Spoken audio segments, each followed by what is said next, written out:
So, welcome everybody and thanks very much for attending. My name is Jonas Pils and today we're gonna have a webinar about how to start character animation in Cinema 4D. And first I want to show you what the contents of this webinar are.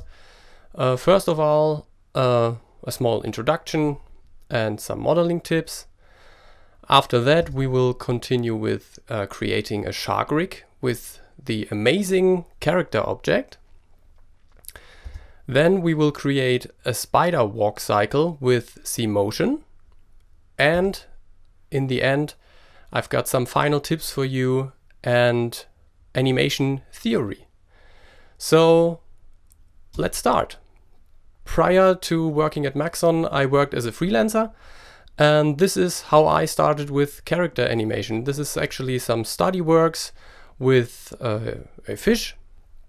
And this fish is rigged only by using the standard deformers of Cinema 4D. So there's no joint hierarchy and stuff like that. It's just bend deformers. Yeah, the second thing I want to show you is a character called Lila, which is my first biped character, my first human character. And rigging her was more advanced, but not as difficult to do as the next ones, which are the characters of my graduation project. This is Egon, and as you can see, we've got full body animation, and yeah, it was 5 minutes of animation in total, so the rigs had to be very solid. This is the other character out of this graduation project, a small elf called Eli. And yeah, he was the main character and had a very difficult rig. And yeah, I created all of that rigs in Cinema 4D release 11.5. And in 11.5 we didn't have the amazing, as I said, the amazing character object to rig characters in a very short amount of time. These are the rigs I created for those characters I showed to you. And as you can see from the left to the right, it's getting more advanced. There's more control objects you can control your character with. And yeah, it was a tremendous amount of work and it was sometimes a tedious task. The rig on the right side, for example, took me about 3 weeks to create, and now with the character object I will show you later, you can create a rig like this in an hour or so. So that's pretty cool. Yeah, let's start with some modeling tips in advance to rigging a character. And the first tip I have for you is model your character in A stance instead of a T stance. It's because in a relaxed state, every character lets his arms hang down. And this is kind of standard, and deformation needed for achieving relaxed arms is less in an A stance compared to T stance. So unless you've got a monkey character which is hanging in the trees all of the time, model your character in A stance. The next tip is clean topology. So you should always try to keep your edge flow horizontally or vertically. So your deformations will be more clean. The next one is only use quads, and this is because of the subdivision surface objects, which work the best when you input only quads. Then we've got a tip which is areas with much deformation need more detail. You can see this right here at the elbows, where we've got lots of detail or more detail than we have, for example, at the upper arm. And this is because the elbow will deform very much because it's an elbow. And as here is just one bone inside in real life, we don't need as much subdivision while creating the mesh. And the last modeling tip is follow natural muscle lines, especially in the face. So what you can see here is 2 heads, and the left one is pretty straight modeled, and this is not a good approach because I didn't follow natural muscle lines, and for creasing this is important. So the natural muscle lines, as you can see on the right side, are circular around the eyes and around the mouth, and when it comes to creasing you will have an easy time to get those creases feel right and look more natural as it follows the edge flow. So these were the modeling tips, and enough words, let's jump into Cinema 4D, and I prepared some scenes for you, and the first one is the shark we want to rig. So first of all, I want to press play, so you can see there's no animation in the scene, and it's only those 2 objects. And first let's have a look at the edge flow of the shark. We can do this by pressing display and Guru shading with lines. So this is the edge flow, and as you can see, it's horizontally and it's vertically, and it follows the natural lines. Okay, so how can we start to create a rig? And well, it's pretty easy. You can just go to the character menu and choose the character object. And as your character object appears, you will have some options. So the first one is in the basic tab of your character object, you can define the size of your character. And we will do that by selecting the shark and having a look at the size, which is around 5 meters. So let's go back to the character object and choose a character type, which is fish, and we uncheck auto size and type in 500 centimeters. So the character object will know that 5 meters is the size of the shark, and when we create our rig, it will automatically create it in this size. So we've got 4 subtabs, which is build, adjust, binding, and animate. In build, we will, as the name says, we will build up the character rig out of a template we can choose. Then we will adjust it to the shape of our character. Then we will bind it, and I will explain that later.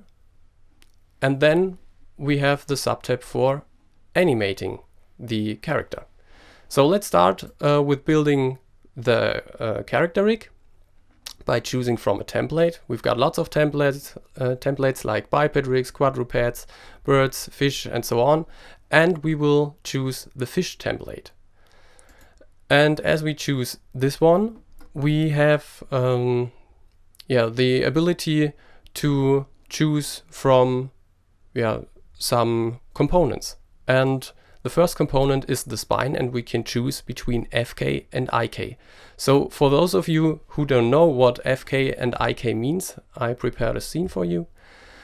This is the arm of our mannequin, and I rigged it with IK and I rigged it with FK, and the other way around, with FK and with IK.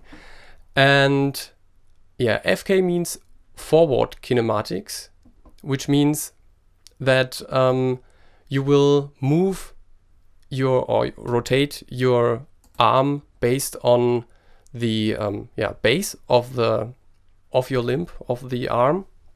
And what will happen is when you rotate it, the whole arm rotates, and as you choose the lower arm, it will rotate as well. But what if you want to your character to grab something from a table, like a glass, you would need the arm to follow the hand, so you can animate that easily. And therefore, you can choose IK. And IK basically means that you can take the hand controller, for example, and when you move it, the whole arm moves. And not only this, when you choose the upper arm, you can move it as well, and the hand will stay. So you can move your character as it's holding something. So let's switch back to our shark, and we will create an IK spline. Alright, so I just released the mouse, and what you can see is Cinema 4D created a whole spine joint chain with controls.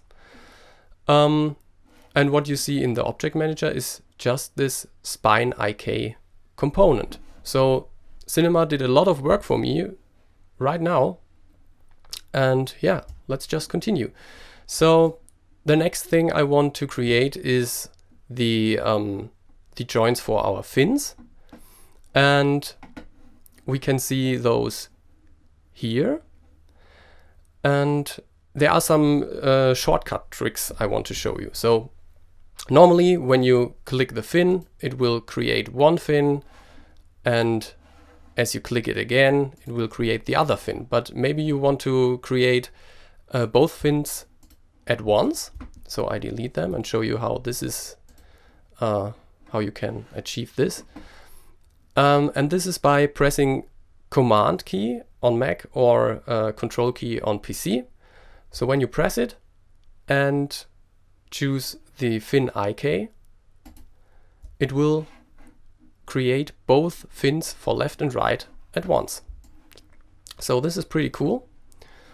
So we switch back to our spine IK, and we will create a dorsal fin with IK as well. And here's another trick. If you press the Shift key while releasing the mouse, the spine IK object will stay selected, and we can just continue adding more fin joints. Okay, I did that. As you can see, we've got the dorsal fin, and our spine IK object is still selected, and we can select the next component, which will be the tail. And we will choose the tail IK, and I press Shift as well, like I did before. And yeah, this is the complete rig. And I don't know if you watched the clock, it's about 5 minutes, and we have the whole rig, which is completely functional, so you can do everything with it. But of course we need to adjust it because it's not fitting the proportions of our shark. So as I said, we have those 4 modes, and we switch to adjust mode. And what will happen is all of our joints become dots, which are connected by a line. And we can adjust those dots pretty easily. And therefore, I would recommend using one of the side views.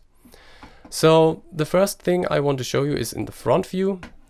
First, I want to adjust the fins, and well, I can just select the move tool, and I select this fin component right here. And when I drag it, it works symmetrical. And this is because in our adjust mode, we can switch on symmetry. Yeah, so let's adjust it just by scaling it, by rotating it. And the important thing is that it needs to, or every dot needs to be inside of the mesh, so it will work best. So let's change the view to top view.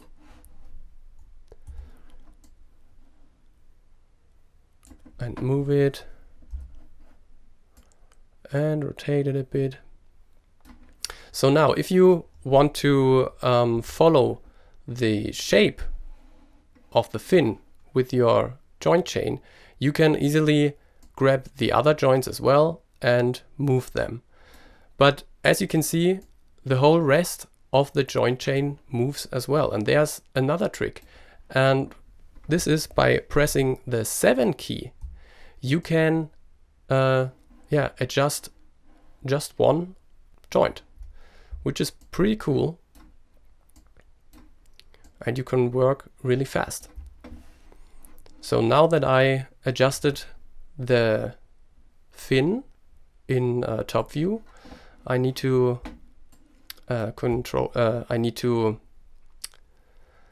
check it in one of the other views, and I take the front view again. So let's scale it in world transform mode, just like that, and a bit like that. So, and now we have got our, oh no, not yet, but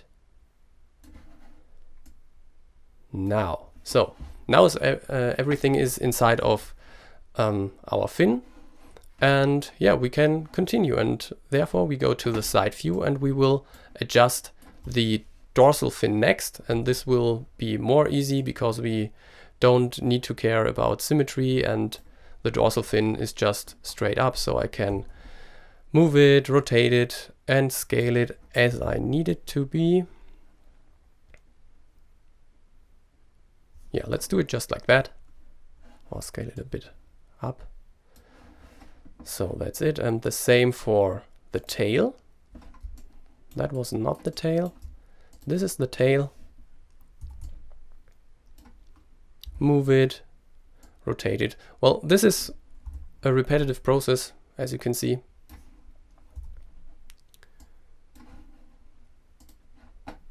Takes a while, but it also is the step that will take the longest time. But we will be there in a minute. Right now we are finished. So, and I recommend to check it in perspective view, so orbit around the shark. And yeah, I think that looks pretty good. So we can go to the next step of the character object, and this is binding. And when we bind, you can see that the shark object is automatically inside of the objects field, and this is because the shark was selected while I created the character object. But I can easily delete it, and I want to delete all of my other objects which were created as well, and I can show you how to bring it in. It's just drag and drop into the objects field, and it will automatically create the skin deformer and the weighting tag for you. The purpose for binding a rig is that every point of your geometry needs to know which joint it depends to. So when you move a joint, you need specific parts of the geometry to move with the joint, and you can achieve it by binding the rig to the geometry. So now that we did that, there's a standard weighting, and we can continue by going to animate, and let's look what will happen if I press play. And wow, look at this. The shark is moving, and it took us around 15 minutes to get there from a kind of dead shark model to an animated shark. Look at this. But there are still a few things I want to change. For example, the dorsal fin, which is very jiggly, and yeah, I want it to be more stiff, and therefore I stopped the animation, because I know that you will have some problems with the frame rate, which will be very low. But Don't worry, after this webinar we will make it available on our YouTube channel, and we record it in a higher frame rate so it will be fluent. Yeah, we wanted to adjust the dorsal fin, and we can do this by going to the character object, and we need to get access to the joint hierarchy, and we can get this access by going to the display tab, and there is a subsection for managers, and as you can see in the object manager there are only components shown. As you can see here, there's the spine component, the fins components, dorsal fin and tail, and as I changed that to full hierarchy, you can see what Cinema 4D did for you. So it created all of these joint chains with expressions and with restrictions and protections, and yeah, imagine setting all that up by hand. It will cost you hours. So, and here we got our dorsal fin joint chain, and this is driven also by an IK tag. And as the IK tag has a tab for dynamics, we can adjust the stiffness of our dorsal fin. So watch it again, the dorsal fin is jiggly, and what we will do now is we will put up the strength to 100%, and when I replay the animation you can see that the dorsal fin points upwards and isn't as jiggly anymore. So I don't want to see all of that in my object manager the whole time, so I go up to the character object again, and I change the object manager's view from full hierarchy to just controllers, which will have a better overview.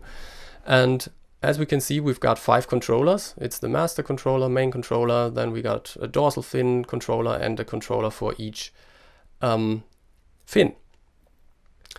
Okay, but why does the shark move? Let's go to the master controller and we go to the controls tab. And here we can see that there is some user data set up for us. And we can, for example, increase the speed, or we can decrease the speed. And I think this is the more common way sharks would swim. And we can even adjust the nose wiggle or the tail wiggle. In minutes or in seconds you have an animated shark. I'm so glad to have that inside of Cinema 4D. This is so cool. But as you can see right now, the shark is swimming just in one place, and I want to change that. So I go to the first frame and I want to let the shark swim through my viewport. So what I can do, I choose the main controller and I set a keyframe for that. And then I move the power slider to the end of my scene, and I will move the shark to the other side of my viewport, and I will set another keyframe. And as you can see, the shark swims. And when I go to frame 100, I can pull the shark up, for example, set another keyframe, and then I go to frame 50 and rotate it a bit, set a keyframe, and I go to frame 150, rotate it again, set a keyframe, and let's play that. Awesome. So what else can I do? So I don't like the joints being visible in the viewport, so I will disable them by going to Display tab. And in the viewport, I change the visible parameter to controllers, and so I have just my controllers. Of course, some of you will ask, okay, so now I have this pre-built presets, but I want to add custom things to my rig. And I can tell you that this is also possible. So this is just a help for you, but you can extend it the way you want it.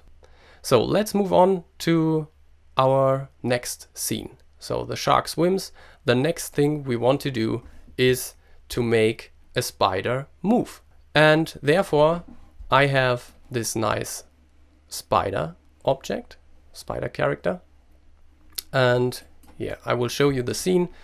So when I press play, nothing is moving, but the spider is full rigged. So when I grab my hips controller and I move it, you can see that everything behaves as it should. I can take the legs and move them. So everything is set up, and we just want to make it walk. And therefore we will take advantage of Cinema 4D's object for cycled animation, which is the C-Motion object, which you can find in the character menu. And as it is for cycled animations, you can also use it for walk cycles, of course. And yeah, there are two things you need to do first. The first thing is the C-Motion object is deactivated by default, so you need to activate it. And the second thing is that you need to tell the C-Motion object which objects to move. And therefore we've got this object field around here. So I will lock my view or my attributes manager, so it won't change the attributes as I click through the objects.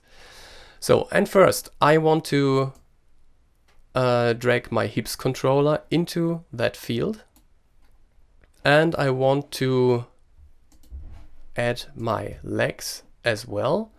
And what is important is that you add it as children of the hips controller. So the hips controller will be the hub which every leg is attached to, and the legs are the targets. And as you can see, the spider did something. It did not break the rig, but it just started to animate. So this is the spider's walk cycle. Of course, we have to adjust it, and first we want to change the stride, which is way too big. I change it to 40.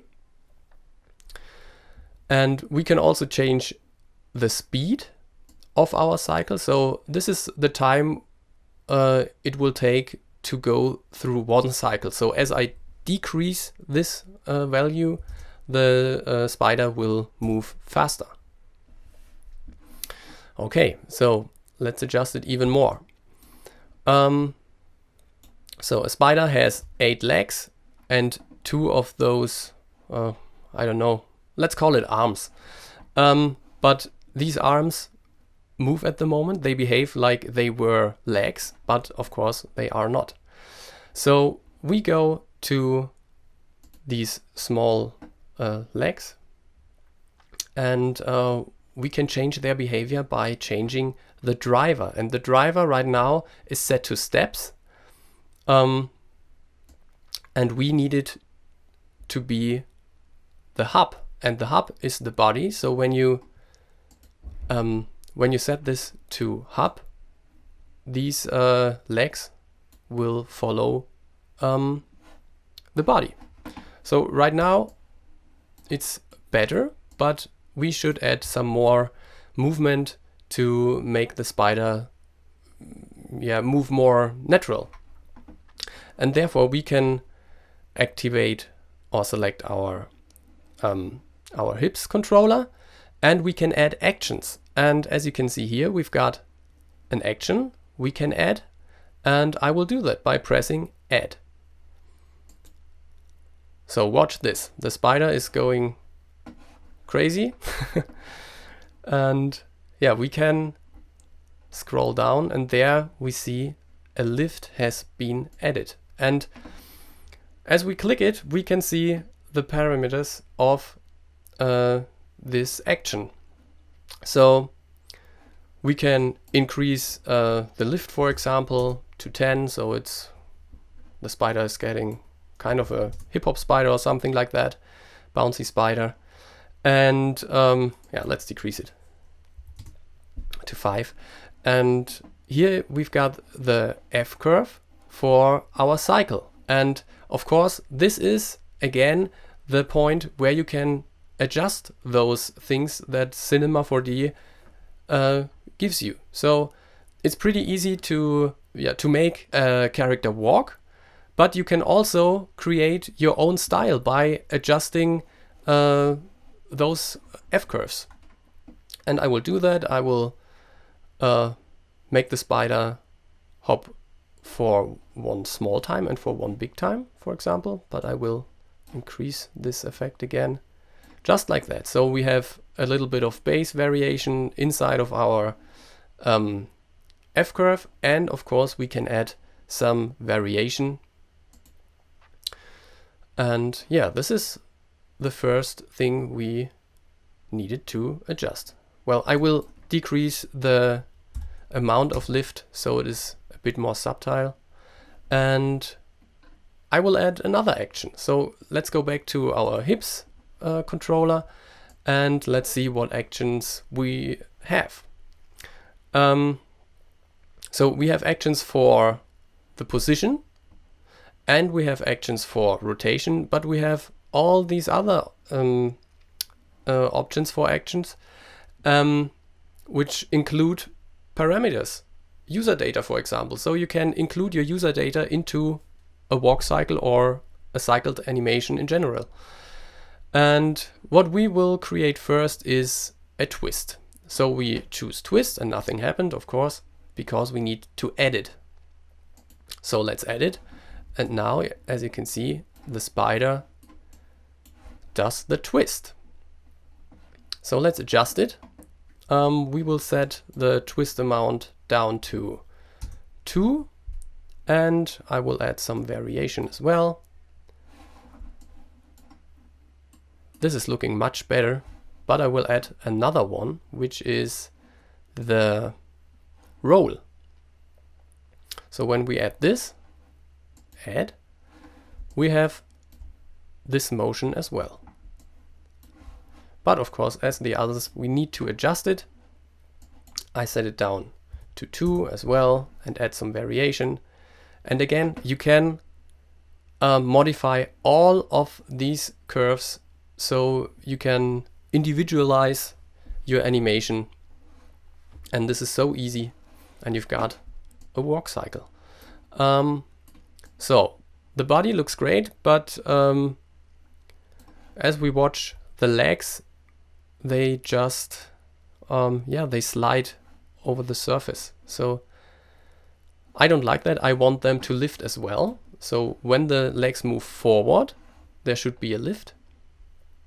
And I select all of my legs, or the spider's legs, and I choose the lift and press add. And what will happen is that the legs immediately start to lift. But the effect is,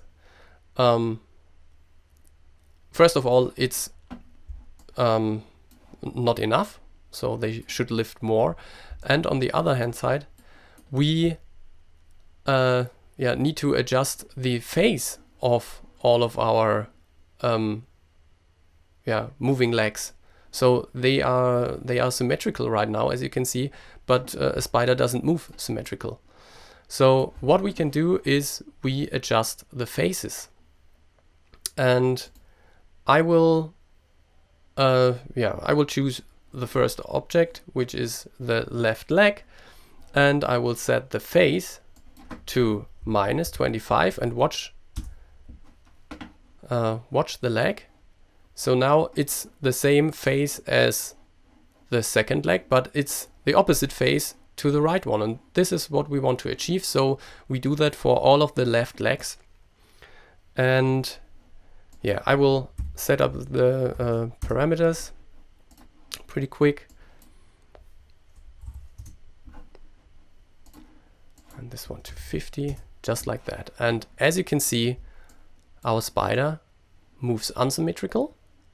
And it's really so cool. And as I said, we need to adjust the lift as well. We need to increase it. So let's go to our lift of the first leg and let's increase that number to 30. So, and as you watch the front left leg, it lifts even more than before. Yeah, we need to do that for all of the legs, and this is some copy and paste work. I will just go through it quickly.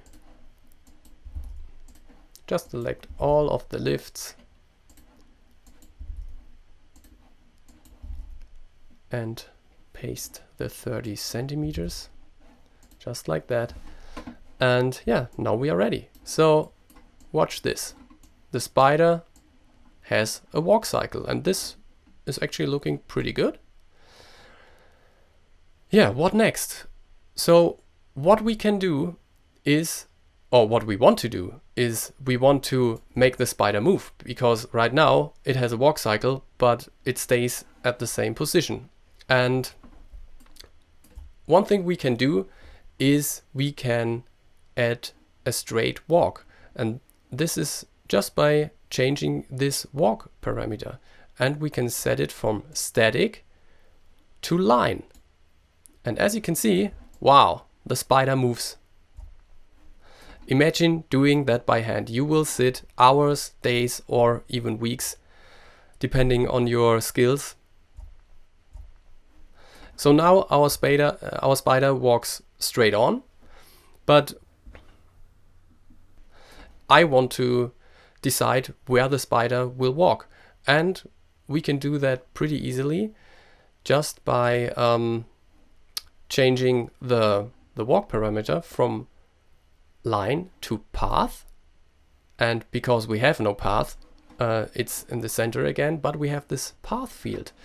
And I just pause the animation and I go to my top view, and what I show you now is one of the new R17 features, which is the spline sketch tool. And this is so cool.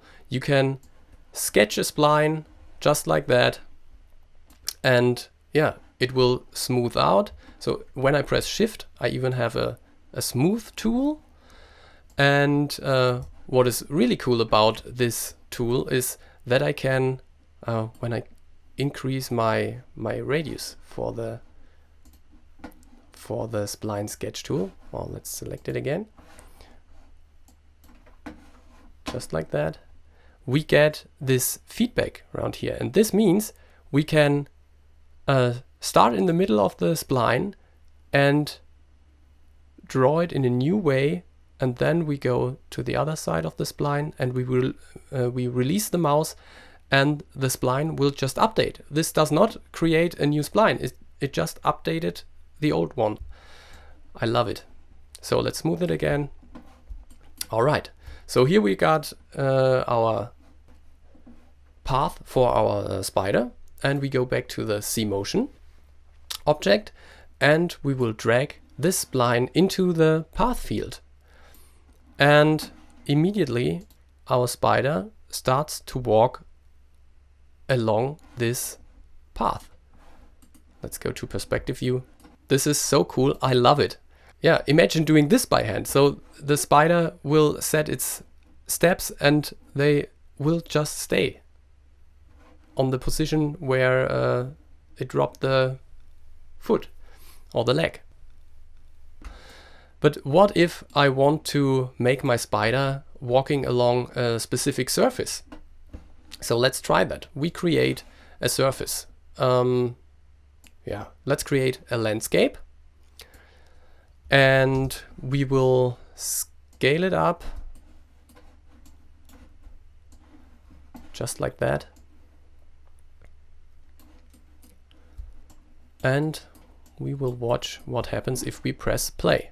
Of course, it will intersect the geometry of our landscape. Let's switch off our world grid. It's a bit disturbing, just like that.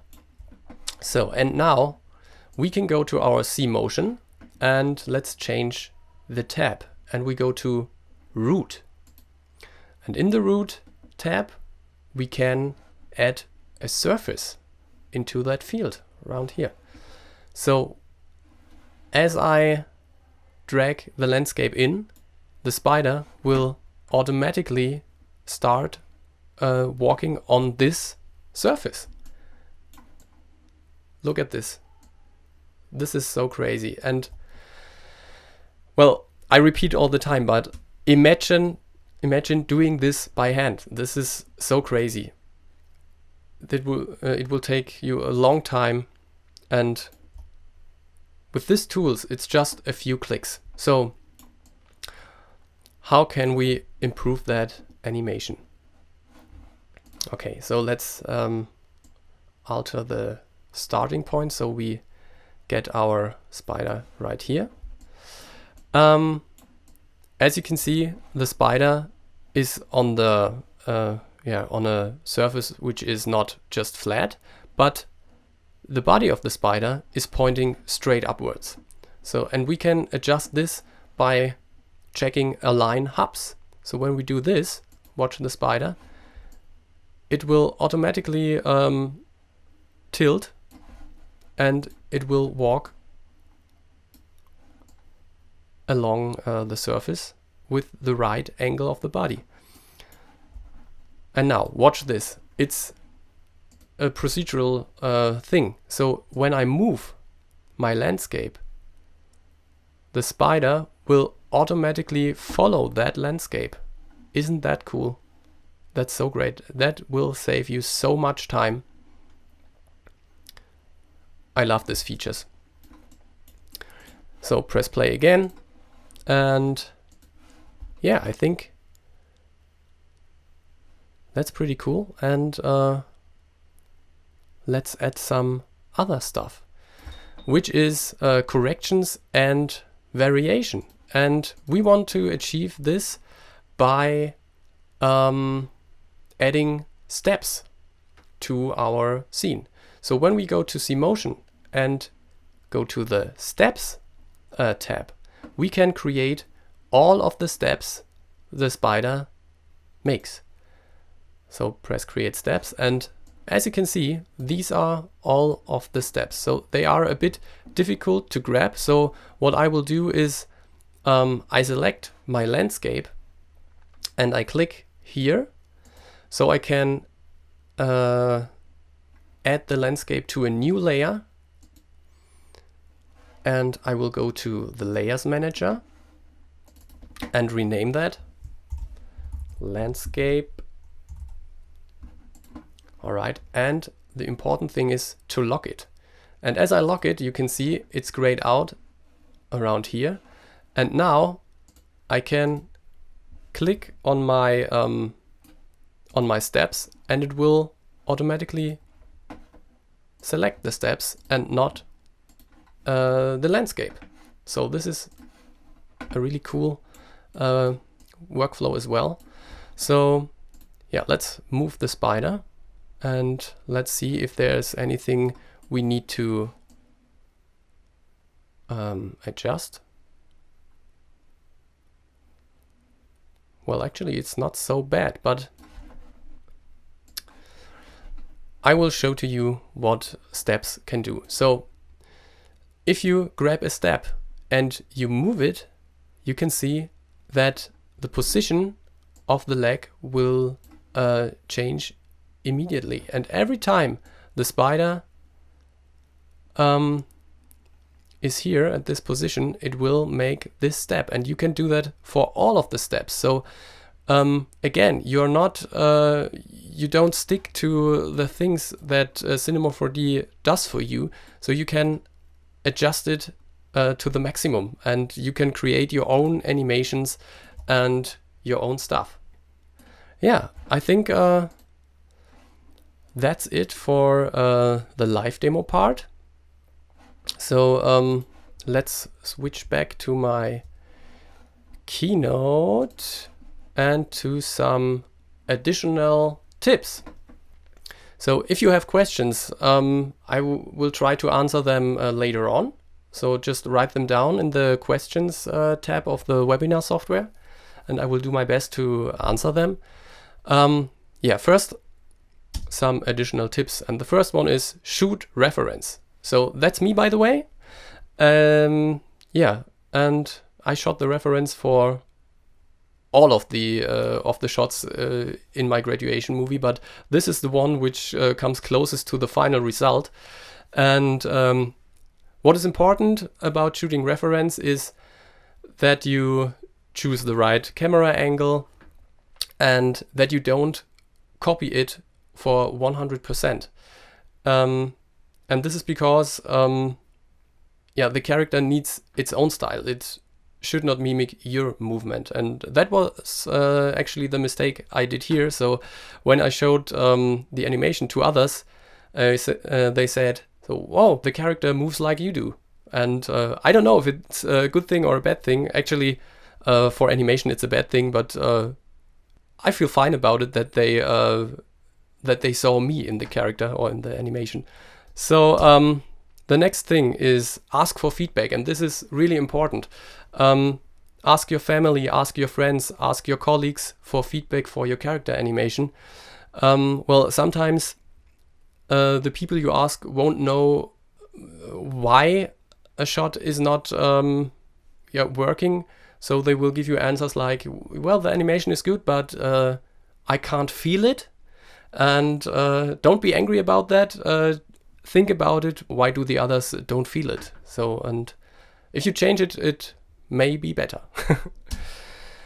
Then organize your scenes and your timeline. So when you have big scenes with lots of characters and lots of animation happening, it's always important to keep an overview. So in the timeline, you've got the ability to create bookmarks, and this is really cool. So you can add a bookmark for every limb of your character or for every character in total. What I want to say is that this will make you faster because you have an overview about your scene, or a better overview. And the last tip is keep your scenes fast, which means while you animate, you need fast viewport feedback.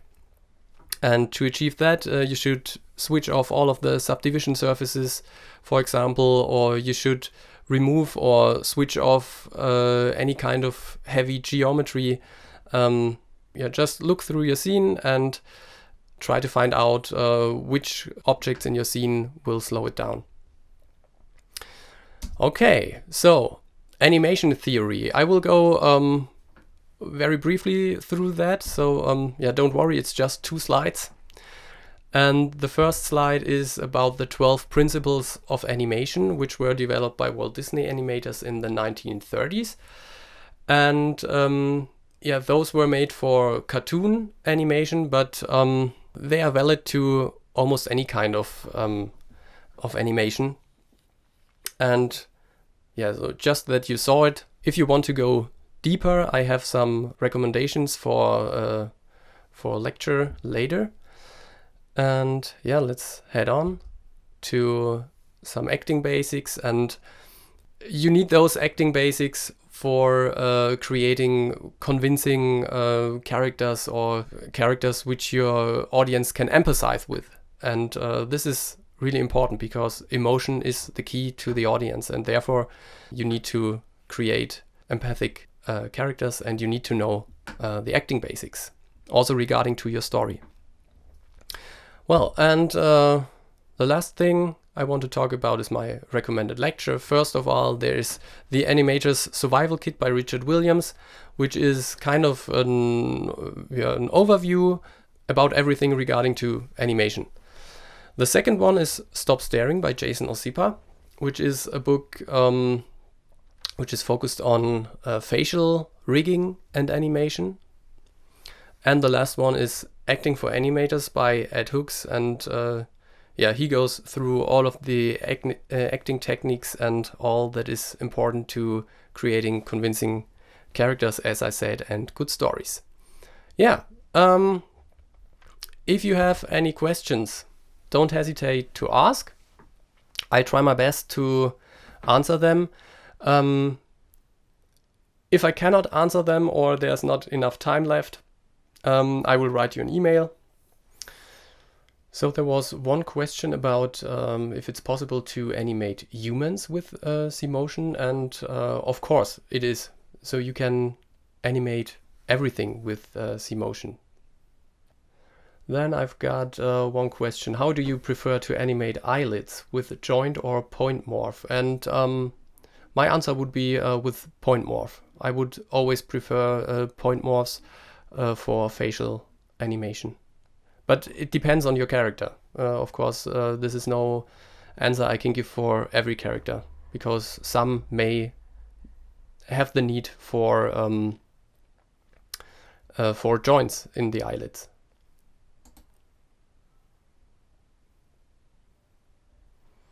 Well, here's another question, which is it possible to combine C-Motion and character object? And yes, it is. So when you are finished with your character rigging and you go to the animation subtab I showed you, there you have a button called I think it was Create Walk, and if you press it, it will automatically add your character to C-Motion. And of course, you will have to do all of the adjustments I showed to you. But it's possible, yes, of course. So are there any more questions? So if not, I want to thank you again for attending. Goodbye, guys.